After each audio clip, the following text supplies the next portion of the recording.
Good morning, good afternoon, and good evening, everyone. I know you're coming from all time zones worldwide. Thanks for joining us for the second keynote speaker that joins us in this important symposium. So I would like to thank Professor Robert McLeman for taking the time to speak to you all today.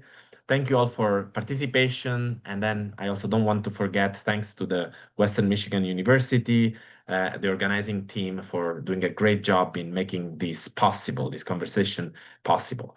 Today we have Professor Robert McLeman, a name many of you are, I'm sure, familiar with if you've been in this space. He's researched on the human dimensions of environmental change, including in particular the environment and human migration for many years. He's also worked on community adaptation to climatic variability and change, and also on citizen participation in environmental science. Professor McLeman is also a former Canadian Foreign Service officer who's also advised UN agencies, the World Bank, governments in Canada, US, and Europe on a number of issues related to climate and human mobility. So he also has a deep understanding of policy issues. And importantly, he's been the coordinating lead author for the IPCC 2022 work on impacts, vulnerability, and adaptation. And I was particularly glad when I read the title of this presentation and also the accompanying paper that we're gonna share a link to in the chat so you can have a look at, which is about deep uncertainty in the study of climate-related displacement. So those of us who have been in this field for a number of years, particularly if you look at the origins of this debate in the 1990s, there was an assumption of linearity in the relationship between climatic variables, environmental variables, and human mobility. And probably you may recall the discussions about the minimalists and maximalists, and it was all about to what extent do people migrate because of climatic factors rather than other types of factors. A lot of it was really based on the assumption of linearity, and I'm really glad that today we will flip this approach a little bit and we'll really focus on the deep uncertainty and the nonlinear nature of climate-related displacement. As mentioned, I will also add in the chat the paper that Professor McLeman shared with us for you, for all participants. Two final notes before I pass the floor to Professor McLeman. Firstly, we will be recording. You will have received a notification from Zoom about that. And very importantly, we've had very nice and lively questions and answers. And I know that sometimes you have a question and then the Q&A time comes several minutes after and you forget. So we would really invite you to write questions in the Q&A as Professor McLean speaks. We will pick them up at the end of the presentation. So I will collect it, compile them, and share them for Professor McLeman to respond. So without further ado, and with thanks again for the time you take to be with us today, Professor McLeman, the floor is yours. Well, thanks so much, Andrea. I really appreciate the opportunity to participate in this symposium. And thank you very much to the organizers, to Western Michigan University, for putting this on. It's just a really impressive program, and I'm really tickled that I'm getting to be part of it. So thank you very much. So with no further ado, here's just a screen grab of the article that accompanies or that this presentation is based on. It will be in the chat, and it's free. It's a free download. So trying to make it easy for folks who don't always have subscriptions to expensive journals. Just to give you a quick overview of what I'm going to be talking about today, and I'll try to move through my slides fairly briefly, recognizing that for those of you who are fairly early in their experience in researching climate and migration, maybe I might move too quickly. For people who've been doing it for a number of years, like Andrea, maybe I won't move quickly enough through it. It might be a little bit too much of what they've already heard before. But what I'm going to do is I'll start with some basic statistics on climate-related displacement from the Internal Displacement Monitoring Center, which is, the best sort of ongoing source of data that we have right now. I'll summarize briefly what we think we know about climate-related displacement and what we know that we don't know about climate-related displacement, but that we would like to learn more of. And then I'm going to talk about a little bit about deep uncertainty, stuff that we really don't know much about, and as Andrea indicated, some of the nonlinearities and hidden uncertainties that are in what we currently understand, and then maybe talk about some strategies for coping with that deep uncertainty. So let's start with some statistics. I should mention when I'm talking about displacement here. So this is folks who are involuntarily forced from their homes by climate or weather-related events, but recognizing that there is this continuum from displacement on to voluntary migration. So if we look at the data source that I'm going to refer to here, IDMC, they tend to talk about this in the context of disasters. They track on an annual basis people who are displaced from their homes internally within their countries for reasons related to violence and conflict and reasons related to disasters. And when they talk about disasters, they include things like earthquakes, volcanoes, and tsunamis, which we would call geotechnical disasters, and then climate and weather-related disasters like hurricanes and floods and droughts and wildfires. And as you can see at the top of this slide, which I grabbed from their 2025 report, that in 2024, there was over 45 million people displaced from their homes worldwide for weather or for disasters, environmental disasters. And that was nearly double what the long-term average has been over the last decade. And if we look at where those displacements occurred last year, we'll find that the five biggest countries were the United States, Philippines, India, China, and Bangladesh. And that's not all surprising. If you were to look at data for the last 10 years, you would find those countries repeatedly turn up in the top 10 in terms of disaster-related displacements. And there's a couple of reasons. One is that they tend to be fairly large countries and or with very large populations and or with large geographic regions that are exposed to extreme floods and storms. And so if we look at the types of hazards that are displacing people around the world right now, what we will find each year is that extreme storms, particularly hurricanes and cyclones, are typically globally the biggest weather-related factor that displace people, followed very closely by floods. And then as you see, we go down wildfires, landslides, droughts, and so on. You'll see those geotechnical or geophysical hazards like earthquakes and tsunamis and so on. It was a relatively quiet year in 2024, but there are some years when there's a big earthquake in a heavily populated area and where the numbers of geotechnically displaced people increase. But by and large, most natural disaster-related displacements are weather-related. And many of these weather phenomena, like storms and floods and droughts and wildfires, are expected to become more frequent, more severe, and or expand their geographical range in a changing climate. So let me start by talking about what we know, or through research, what we believe we know about climate-related displacement in terms of some of the causal factors, the patterns we see, the outcomes, and the processes that shape those outcomes.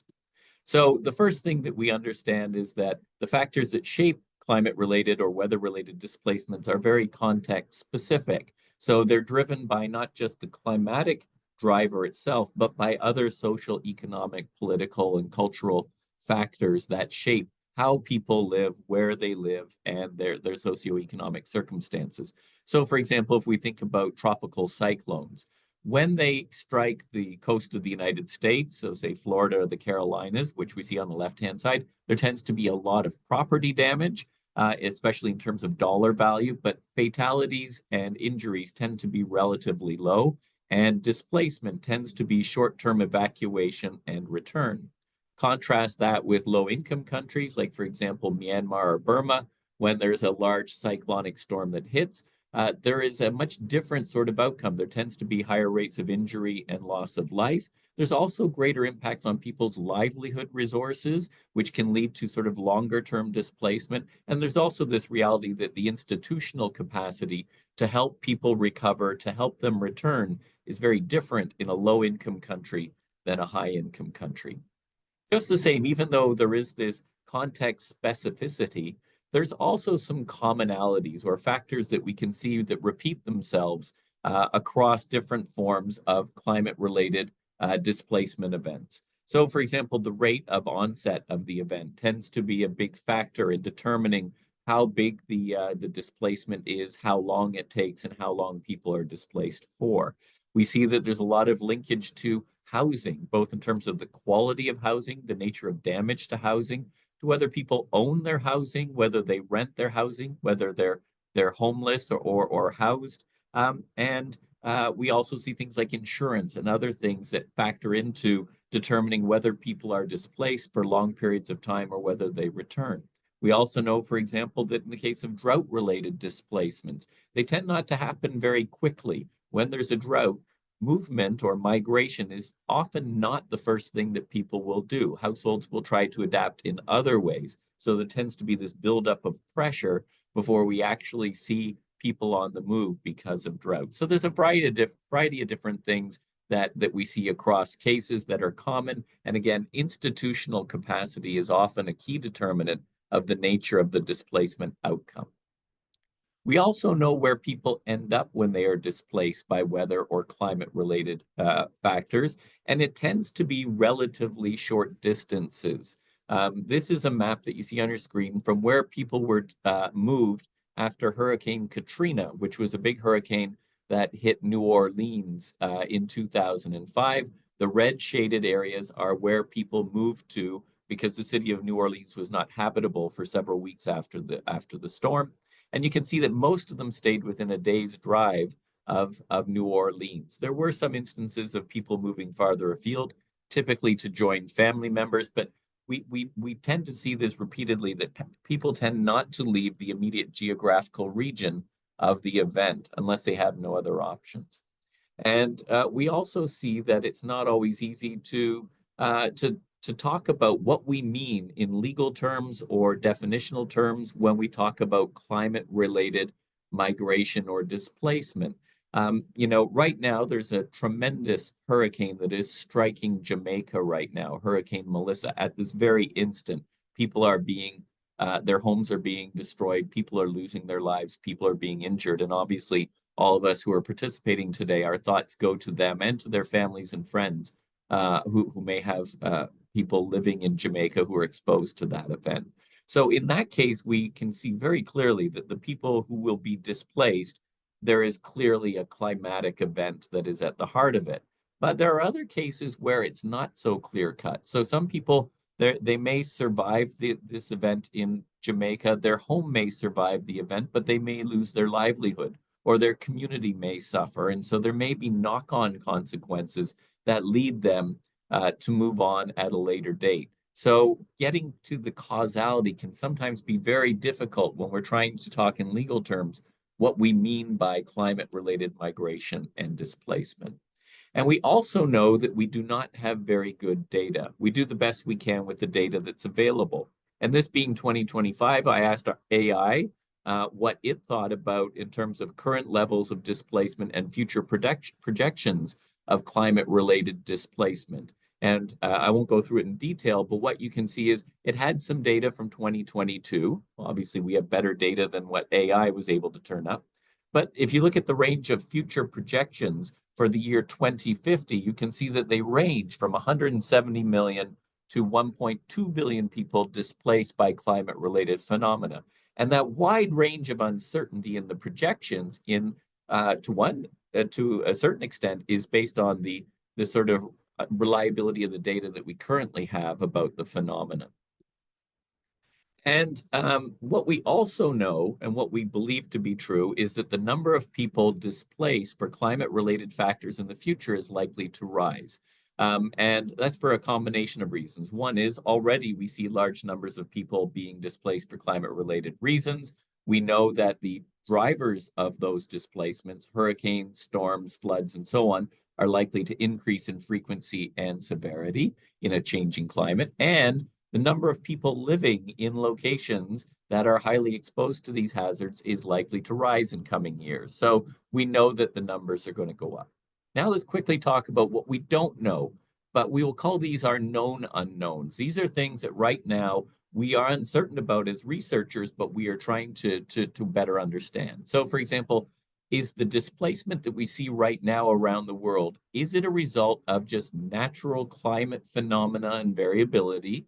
Is it a result of anthropogenic climate change, impacts that we are having on the climate system itself, or is it some sort of combination of both? In other words, attribution. Can we attribute the severity of the storm that is hitting Jamaica right now to anthropogenic climate change? Because the reality is that hurricanes hit that part of the world on a regular basis. I have an image there. Droughts are a very recurrent phenomenon in many parts of the world. We believe they're becoming more severe because of climate change, but what is how can we attribute what is quote unquote natural versus what is human induced? Another thing we don't know is that, the frequency and severity in the future of the events that are most commonly associated with displacement. Our climate models are very good at predicting future climate in terms of average temperatures, but average temperatures aren't really what displace people. It's those extreme events, the storms, the floods, the heavy precipitation events, the wildfires, and they're not so easily projected with our current models. We also don't know, are people going to kind of wake up and start doing something actively to reduce greenhouse gas emissions? Because obviously future events depend heavily on what we do right now in terms of emissions reductions. And I know that I right now live in a country where action on reducing greenhouse gas emissions is slowing down. But it could change very quickly. And if it does, and hopefully it does, the future would look very different. Another thing we don't know is whether poor people and poor countries will continue to be poor in the future, because we know that people's ability to cope with and adapt to climate hazards and their ability to rebuild their livelihoods and their homes after extreme weather events is very much tied to their own social and economic well-being and the social economic well-being more generally of the countries they live in. So if 20 or 30 years from now, we actually don't have many people living in poverty around the world, that's a very different future in terms of climate-related displacement than a world where people are poorer than they are today. And we also don't know what attitudes will be like amongst people and amongst governments towards migrants and displaced people. Right now, many high-income countries are trying to restrict migration and movements of people. And in some cases, they are actually vilifying people who are on the move for disaster-related reasons or other reasons. So are we going to be more open-minded or less open-minded in the future? That's an uncertainty. Now let's go into deep uncertainty. What if what we think is true today, it turns out to be wrong? So our projections of future climate hazards, of the risks of sea level rise, of circulation of ocean currents in the North Atlantic. What if we are wrong? Because it's possible that we are wrong. Perhaps some of these events are going to happen more quickly or have greater impacts than what we currently believe. Obviously, that will change what the future looks like very much. And there is that small percentage uncertainty that what we believe to be true about climate change, we are either overestimating or, more worryingly, underestimating in terms of its impacts. What if there are hidden thresholds or uncertainties? I mentioned, for example, right now there is this massive hurricane that is slamming into Jamaica, Hurricane Melissa. With each passing day, the people who predict hurricanes are better able to predict the actual path of where that storm is going to go. And so we call this the cone of uncertainty. And with each passing day, it narrows. But the challenge is that sometimes storms will do a 90-degree turn, and it's really difficult to capture those low percentage but high impact outcomes. And this is one of the things when we think about climate and migration and displacement is that we presume people are going to behave in certain ways. We presume certain events will continue in the future to have similar impacts. But what if we are wrong? What if there are threshold changes or changes of direction in pathways into the future? They could exist. What if unexpectedly good things happen? What if there is this really great technology that starting 10 years from now, we just completely get off fossil fuels altogether? Could conceivably happen, and if it did, the future looks very different. Another thing is that people have a very hard time understanding time.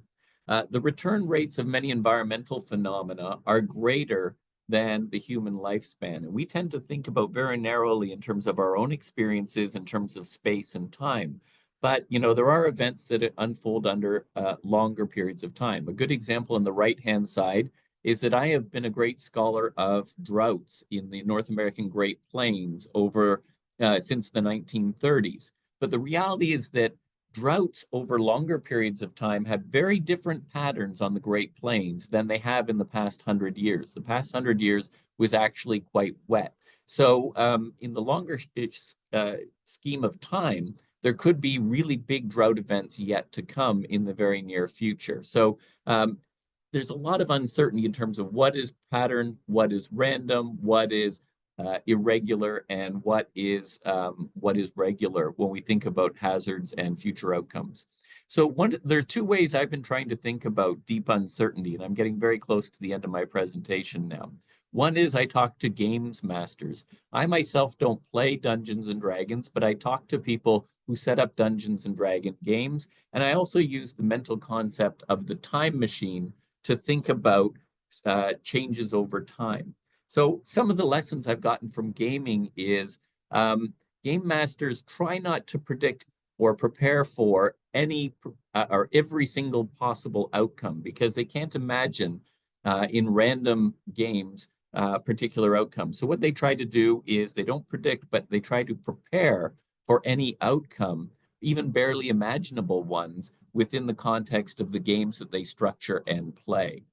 If we use the mental image of the time machine, if we put ourselves back in time and try to imagine what the future would look like, for example, if we put ourselves in the year 1900 and think about air travel, we might have a hard time imagining that it would be possible within 70 years to be putting people on the moon. So we are often limited by what we currently know in terms of data and facts. But what we need to do using the time machine thought process is to work continuously to generate new knowledge without trying to worry about whether we're on the right track or not. In other words, what I'm trying to say, especially to young researchers, early career researchers out there, is curiosity-based research is important.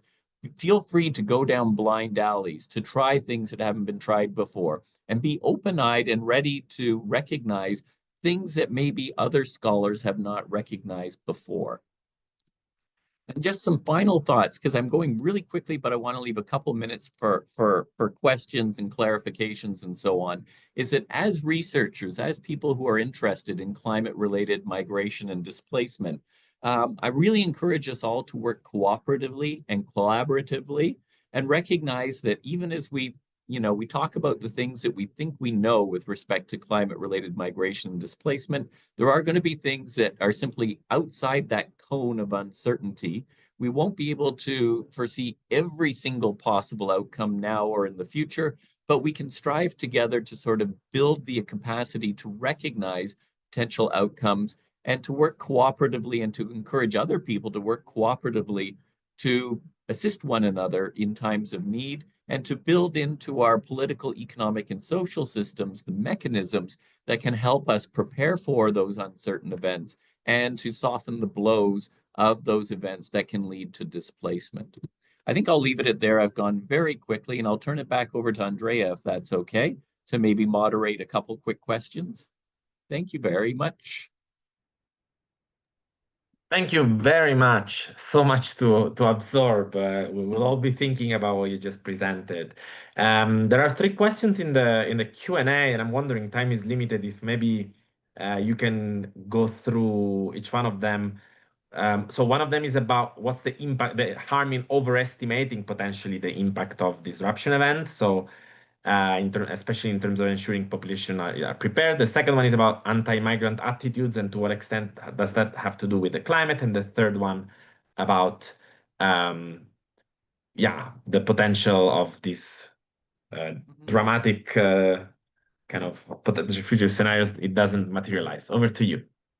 Okay, great. Thank you. Well, thank you for the questions, first of all. So what is the harm in overestimating the potential impacts of disruption and so on? It's one of those things, right? Because in any given economy, political jurisdiction, there are finite and scarce resources that governments, institutions, and even households can allocate to certain types of preparation. So if we're allocating too much money, time, planning resources, and so on to particular types of climate hazards, we are not able to allocate those same types of resources to other socioeconomic challenges, things like homelessness, or to improving healthcare systems, or depending on the country, water and sanitation and so on. So, I mean, it's really hard to find what the sweet spot is in terms of preparing for certain types of emergencies or contingencies versus others. Of course, there's the other risk as well. We under-prepare and we end up with catastrophic level displacements and so on. So I guess again, it's always that trade-off, right? And again, what if we think we're certain that this particular flood risk, for example, is going to happen in the next year and then never happen again, and we under-prepare? I can think, for example, the city of Peterborough, Ontario, Canada, where about 25 years ago, there was one of these 1 in 100 year floods, caused tremendous damage. 2 years later, they were hit again by a 1 in 100 year flood. And they weren't prepared for the second flood as well. So it's that trade-off. In terms of anti-immigrant sentiments around the world, one is obviously the reprehensible just on their own merits. There's no need to vilify people who move. You know, I'm married to a migrant. My mother was a migrant. I am definitely pro-migrant and pro-migration. So you know where I stand. But it's reprehensible. But also when you think about how do we get ourselves collectively through a climate disrupted future, vilifying one another and vilifying in particular often the most vulnerable members of our communities and our societies, people on the move, especially people who are moving because they have to move. I think that is counterproductive, right? We need to be thinking about how can we make migration and mobility part of the strategy of adaptation solutions for dealing with a climate disrupted future. As wealthy countries continue to act to keep people out, to incarcerate people who are on the move, to vilify people, that helps nobody. It doesn't help the people on the move. It doesn't help the receiving communities. It doesn't help the people. It doesn't help anyone. But if it's managed wisely, and when we think about the the global compacts on migration and on refugees and so on, they spell out very clear strategies of how we can harness legal, safe, orderly migration to be of benefit to the people on the move, but also to benefit our own economies as well. And then the final questions I see in there, what do I think if everything we research turns out to be wrong?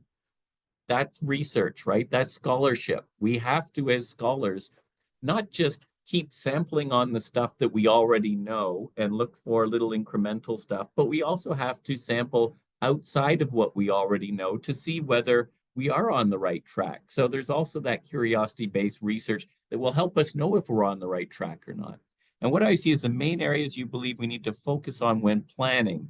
Oh my goodness, where to start? I guess the first thing is the things that we ought to be doing to plan for a climate disrupted future where lots of people are on the move are probably things that we ought to be doing anyhow. Things like investing in improving our social safety nets within communities, making sure people have access to clean water, sanitation, primary health care, make sure that they have access to safe and affordable housing, make sure they live in areas that are governed in a free and open and non-corrupt way. These are all things that if we do them, they will help us cope with climate-related displacements in the future, but they'll also just generally make us better off economically, socially, and politically as well. So a lot of these are win-win scenarios that I would suggest.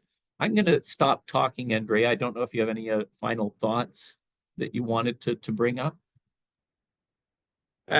So mindful that it's 10:29 and we don't have a break before the next session. So out of respect to the next panels, there's a lot we could discuss, and I have my own questions. But I would say let's wrap this up, hoping everybody understands. It's a full program. Thank you very much again for your wonderful and very insightful keynote speech, and also to all participants for the great questions, and to the organizers again for the great team. And let me conclude by saying that, by the way, since I skipped at the beginning, my name is Andrea Milan, and I'm the Senior Program Manager at the Global Center for Climate Mobility. I had forgotten to introduce myself. Sorry about that. Thanks, everyone, and have a lovely rest of your day or evening, depending on where you are.